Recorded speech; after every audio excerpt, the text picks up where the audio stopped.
السلام علیکم ورحمۃ اللہ وبرکاتہ۔ ان الحمد للہ والصلاة والسلام علی رسول اللہ وعلی آلہ واصحابہ وآل بیتہ اجمعین، اما بعد۔ میرے پیارے مسلمان بہنوں اور بھائیوں، الحکمہ پروڈکشنز کی جانب سے میں آپ سب کو زندگی سے لطف اٹھائیے کی 5ویں قسط میں خوش آمدید کہتا ہوں۔ اور آج جس موضوع پہ ہم گفتگو کرنے جا رہے ہیں وہ یہ ہے کہ خوش رہنے کے 3 بہترین طریقے۔ اور طریقوں کو بیان کرنے سے پہلے ایک بات آپ ذہن میں رکھیں کہ میں کوئی عمل آپ کو بتلانے نہیں جا رہا کہ آپ فلاں عمل کریں گے، فلاں ایکٹیویٹی پرفارم کریں گے تو آپ خوش رہنے لگ جائیں گے۔ میں 3 نظریات آپ کے سامنے رکھنے کے لیے جا رہا ہوں، کیونکہ کسی نے کیا خوب کہا ہے، you become what you think. آپ وہی بنتے ہیں جو آپ سوچتے ہیں۔ ہماری خوشی اور غمی، ہماری مصیبتیں، ہماری پریشانیوں کا بہت بڑا تعلق ہمارے نظریات سے ہوتا ہے، ہماری سوچ سے ہوتا ہے کہ ہم ان مصیبتوں کو، ان پریشانیوں اور دکھوں کو ریئیکٹ کیسے کرتے ہیں۔ تو پہلی بات، پہلا نظریہ جس کے بارے میں ہمیں اپنا درست نظریہ رکھنے کی ضرورت ہے وہ اللہ رب العزت کے بارے میں نظریہ ہے۔ اکثر و بیشتر اوقات جب ہم پہ مصیبتیں اور پریشانیاں آتی ہیں، تکلیفیں آتی ہیں، ہم فوراً سے پہلے یہ بات سوچنے لگ جاتے ہیں کہ اللہ میرے ساتھ ایسا کیوں کرتا ہے۔ یہ سوال اٹھنا کا سب سے بڑا، یہ سوال اگر آپ کے ذہن میں اٹھتا ہے تو یہ سب سے بڑا ثبوت ہے کہ ہمارا نظریہ اللہ رب العزت کے بارے میں ٹھیک نہیں ہے۔ کیونکہ اللہ رب العزت قرآن میں کہتا ہے لا یکلف اللہ نفسا الا وسعها، اے میرے بندے اور بندی، میں تیری کیپیسٹی، میں تیرے پوٹینشیل سے زیادہ کبھی بھی تیرے پر مصیبت نہیں ڈالوں گا۔ لیکن ایک ایسا ایمان کا رکن ہے کہ جس کو ہضم کرنا ہم لوگوں کے لیے بہت مشکل ہوتا چلا جا رہا ہے۔ وہ رکن ہے تقدیر کا رکن۔ تقدیر کہ اللہ رب العزت میرے بارے میں اس وقت دنیا میں جو کچھ بھی ہو رہا ہے اس نے پہلے سے لکھا ہوا ہے۔ تو اس کا مطلب کیا ہوا؟ اس کا مطلب یہ ہوا کہ اگر آپ کے اوپر مشکل اور پریشانی آئی ہے اور آپ اپنے آپ کو ذلیل اور رسوا محسوس کرتے ہیں تو اس لمحے میں اللہ آپ کو کیا کہہ رہا ہے، اے میرے بندے اور بندی، یہ سب کچھ میں نے کیا ہے، اور میں نے یہ اس لیے کیا ہے کہ کیا تمہارا ایمان ابھی بھی میرے پہ ویسا ہی رہے گا جیسا اس مصیبت سے پہلے تھا۔ کیونکہ ایک بات مت بھولو میرے بندے اور بندی کہ اس مصیبت سے پہلے جو خوشی کا لمحہ تمہارے اوپر تھا اس کا ذمہ دار بھی میں تھا، اور اس مصیبت کے لمحے کا ذمہ دار بھی میں ہوں۔ لیکن ان دونوں کے وجہ سے میں تمہیں جو سبق دینا چاہ رہا ہوں وہ یہ ہے کہ ڈزنٹ میٹر کہ تم خوش ہو یا تم پریشانی کے اندر ہو، واٹ میٹرز از تمہارا اللہ کے ساتھ کنیکشن کیسا ہے۔ کیا تم یہ سوچتے ہو کہ اللہ تمہارے ساتھ برا کر سکتا ہے؟ کیا تم یہ سوچتے ہو اللہ تعالیٰ تمہارے ساتھ ظلم کر سکتا ہے؟ تو یہ مصیبت کو اور زیادہ ورس سے ورس کرتا چلا جائے گا۔ لیکن جب تم یہ سوچتے ہو اللہ رب العزت ہمیشہ میرے ساتھ جو کرتا ہے بہتر کرتا ہے، شاید مجھے یہ لمحہ ابھی سمجھ میں نہیں آ رہا ہے لیکن اگر اللہ نے یہ کیا ہے تو ضرور اس میں کوئی نہ کوئی حکمت ہے، تو آپ یقین جانیے کہ آپ کی وہ مصیبت رحمت بنتے دیر نہیں لگتی۔ آپ ذرا اپنے پیچھے ماضی میں تھوڑی نظر تو دوڑائیے، ایسے کتنے واقعات ہوں گے آپ کی زندگی میں کہ جب آپ نے یہ سوچا ہوگا کہ میں تو مر گئی، میں تو لٹ گئی، میں تو برباد ہو گئی۔ آپ کو ایسا لگتا ہوگا کہ اب تو میرے پہ یہ مصیبت کا جو پہاڑ ٹوٹا اس سے میں بالکل ٹوٹ چکا ہوں، ختم ہو چکا ہوں۔ لیکن کچھ ہی عرصے کے بعد آپ کو احساس ہوتا ہے کہ آج اس مصیبت سے وجہ سے میں کتنا سٹرونگ ہو چکا ہوں، میرا رویہ کتنا بدل چکا ہے زندگی کے بارے میں، خوشیوں کو دیکھنے کے بارے میں میرا رویہ کتنا بدل چکا ہے۔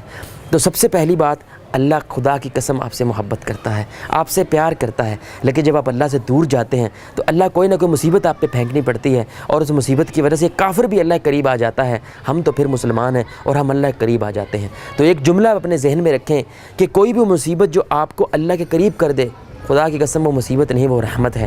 لیکن کوئی بھی آپ کی نظر میں جو خوشی ہے وہ اگر آپ کو اللہ سے دور کر دیتی ہے تو اللہ کی نظر میں بھی اور آپ کی نظر میں بھی وہ ایک عذاب ہے آپ کی زندگی میں۔ دوسری بات جو ہمیں ذہن میں رکھنی ہوگی، جس کا نظریہ ہمیں درست کرنا ہوگا، وہ یہ دنیا ہے۔ میرے پیارے بھائیوں اور دوستوں، دنیا کے بارے میں ایک بڑی ہی خوبصورت بات میرے ذہن میں آئی، وہ یہ کہ اللہ رب العزت نے اس کائنات میں جتنی بھی چیزیں بنائی ہیں، اللہ قرآن میں کہتا ہے میں نے جوڑے کی شکل میں بنائی ہیں، ہر چیز پیر کی شکل میں ہے۔ تو اس زندگی کا بھی تو کوئی پیر ہونا چاہیے۔ اس زندگی کا بھی پیر اللہ تعالیٰ نے بنایا ہے، وہ آخرت کی زندگی ہے۔ یہ زندگی فانی ہے، آخرت کی زندگی ابدی ہے۔ اس دنیا میں جو کچھ بھی ہے وہ فانی ہے، وہ تباہ ہو جانے والا ہے، اور آخرت میں جو کچھ بھی ہے وہ ابدی ہے، وہ فنا نہیں ہونے والا۔ آخرت میں اگر خوشی آپ کو ملی ہے، اب وہ خوشی کبھی غم میں نہیں بدلے گا۔ اگر آپ کو خوشی ملی ہے اب وہ کبھی دکھ میں نہیں بدلے گی۔ لیکن اس دنیا میں جو خوشی ہے وہ فوراً سے پہلے غم میں بھی بدل سکتی ہے۔ صحت ہے، تو وہ تھوڑی دیر کے بعد بیماری میں بھی جا سکتی ہے۔ اس دنیا میں اگر مشکل ہے تو تھوڑی دیر بعد آسانی میں بھی جا سکتی ہے۔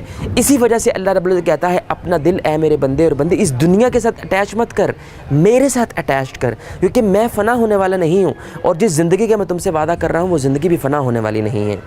تو آپ اس دنیا کے بارے میں اپنا نظریہ درست رکھیں۔ سبحان اللہ، کسی نے کیا خوبصورت کہا کہ سب سے بہترین طریقہ خوش رہنے کا یہ ہے کہ آپ اس دنیا میں کبھی خوش نہیں رہ سکتے۔ سبحان اللہ، بہت بڑی بات ہے، سوچنے کی بات ہے۔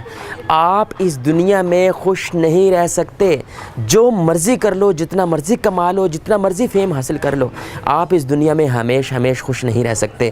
تھوڑی دیر یا بات دیگرے آپ کے لیے ایک مصیبت یا ایک پریشانی انتظار کر رہی ہے۔ یہی فیکٹ، یہی حقیقت ہمیں خوش رہنے پہ مجبور کرتی ہے کہ میں اس زندگی کے لیے تگ و دو کروں، اس زندگی کے لیے کوشش کروں جو اخروی ہے، جو ابدی ہے، جو نہ ختم ہونے والی ہے۔ تو دنیا کے بارے میں اپنا نظریہ درست کریں کہ اس دنیا میں آپ ہمیشہ کے لیے خوش نہیں رہ سکتے۔ ہمیشہ کے لیے کوئی بھی لمحہ، کوئی بھی وقت ہمیشہ کے لیے نہیں ہے۔ مصیبت ہے، تھوڑا سا انتظار کیجئے، یہ مصیبت کے بادل ہٹ کے صبح کی روشنی آپ کے سامنے جلدی آئے گی۔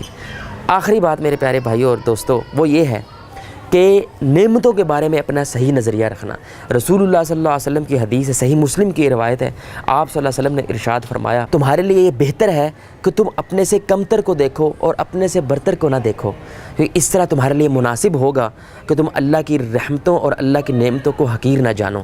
آج میرے پیارے بھائی اور دوستوں، میڈیا کی وجہ سے آج کا نوجوان جب ایک ہیرو کو، ایک آدمی کو بہت ساری گاڑیوں کے ساتھ، لڑکیوں کے ساتھ، چاپرز کے ساتھ دیکھتا ہے، اس جیسے زندگی کی تمنا کرنے کی کوشش کرتا ہے، پھر اس کو اپنی زندگی بری لگنے لگ جاتی ہے، اپنا محلہ برا لگنے لگ جاتا ہے۔ اس کو ایسے لگتا ہے ہماری گلی میں تو ہر وقت گٹر کھلے رہتے ہیں، لائٹ چلی گئی ہوئی ہے، گھر کے اندر کوئی فیسلٹی نہیں ہے، کوئی سہولتیں نہیں ہیں۔ شاہ رخ خان کو دیکھو، ٹام کروز کو دیکھو، میل گبسن کو دیکھو، ان لوگوں کو دیکھو کتنی خوبصورت زندگی گزار رہے ہیں۔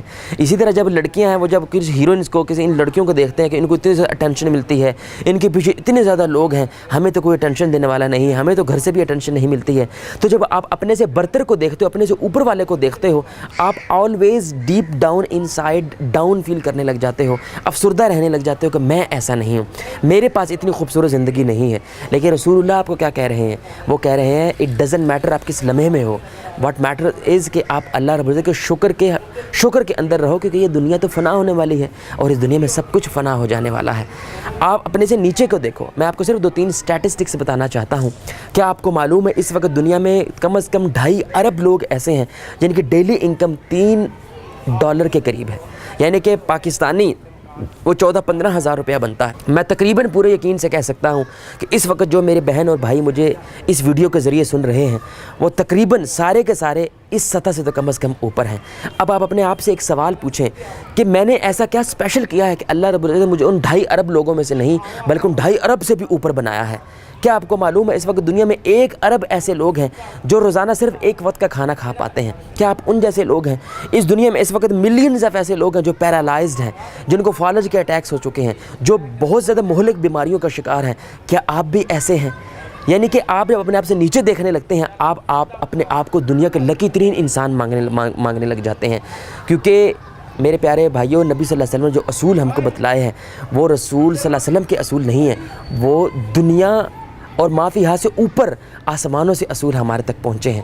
اس لیے پہلا نظریہ اللہ رب العزت کے بارے میں صحیح گمان، مثبت گمان رکھیں، اللہ رب العزت آپ کے ساتھ کبھی ناانصافی نہیں کر سکتا۔ دوسرا نظریہ اس دنیا کے بارے میں رکھیں، اس دنیا میں سب کچھ فانی ہو جانے والا ہے، اس دنیا میں آپ کبھی بھی ہمیشہ کے لیے خوش، صحت مند اور ہیپی نہیں رہ سکتے۔ یہی وہ اصول ہے جو آپ کو خوش رہنے پہ مجبور کرتا ہے۔ اور تیسرا وہ نظریہ ہے کہ آپ اپنی نعمتوں کے بارے میں اپنے سے ہمیشہ نیچے کو دیکھیں، نیچے والے کو دیکھیں گے تو آپ آلویز خوش رہیں گے۔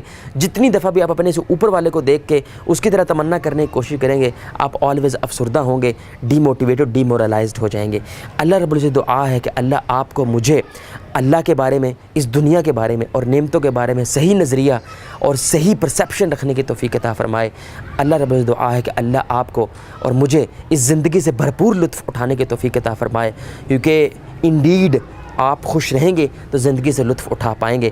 اور خوش رہنے کے میں نے آپ کے سامنے یہ 3 طریقے رکھے ہیں. امید ہے آپ اس نظریات کی مشق کریں گے, اپنے ذہن کو, اپنے دل کو اس کے لیے آمادہ کرنے کی پوری کوشش کریں گے. جزاک اللہ خیر. سبحانک اللہم و بحمدک اشہد ان لا الہ الا انت استغفرک و اتوب الیک.